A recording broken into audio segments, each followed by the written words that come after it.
তুমি এই 8টা কুকুরি বেচছো না কি করবা? 7-8টা কুকুরি বেচছো না? খোকা তুই আমার জানিস নি দুনিয়ার ভরে আমার ভাই বাগ্গার টাক্কার না। আমার জনগণ এখন এইসব দেখেছি রিকি আমি কারোর প্রশাসনে চাকরিও দিতে পারি আমি। আমি ইগির নিয়ে দিয়ে হ্যান্ডেল করবো। ও আমার একটা লোক দরকার নেই আর। এইসব তোমার বাহিনী? আমার ভাই নিয়ে এইগির নাম কি দেবো নাকি? দাম তো দিদি। এইটার নাম হলো ডঙ্কার, ডঙ্কার, পল্টু, হ্যাঁ, ভল্টু, হ্যাঁ, রঞ্জন, হ্যাঁ, উমা তরুণ, হ্যাঁ। কাপসিস, ওবারে শঙ্কর। আচ্ছা তো এই বাহিনীর নামটা কি? বাহিনীর নাম ডগিং। ডগিং বাহিনী। ও আচ্ছা, তাহলে এগির নাম কি? ডগিং। ডগিং বাহিনী। জি। ঠিক আছে, তাহলে তুমি এখন ডগিং বাহিনীর সদস্য। সোশ্যাল মিডিয়ায় ফেরেছন্ট ভাইরাল আমার খুব জানিস নি খোকা। দেখতেছি নি এর মা কোনোদিন এইভাবে যত্ন করিল?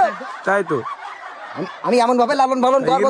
ইগির মা ইগির মা মারা গেল কিভাবে? মারা গেছে নিশ্চিত বন্ধই মরি গেছে মা।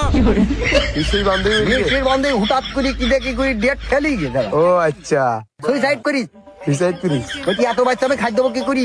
সুইসাইড করি সে মৃত্যুদণ্ড। ও আল্লাহ রে, তাহলে এখন এই বাচ্চা কাচ্চা তাহলে যে তোমার মানে হ্যাঁ আমি এখন ইগির নিয়ে চলতেছি বাবা। আমি খুব অসহায় জীবন যাপন করছি। আরে আমি লাভ তাহলে এই দান করে খাই দিই রেডি না বাজার রাতি চা খাতি তো। হ্যাঁ তোমার আমি খুব যত্ন করছি। এই আমার 5 দিনের ল্যাসিস্টার বানাবো এই ডঙ্কারের বানাবো এর অতিরিক্ত সাহস।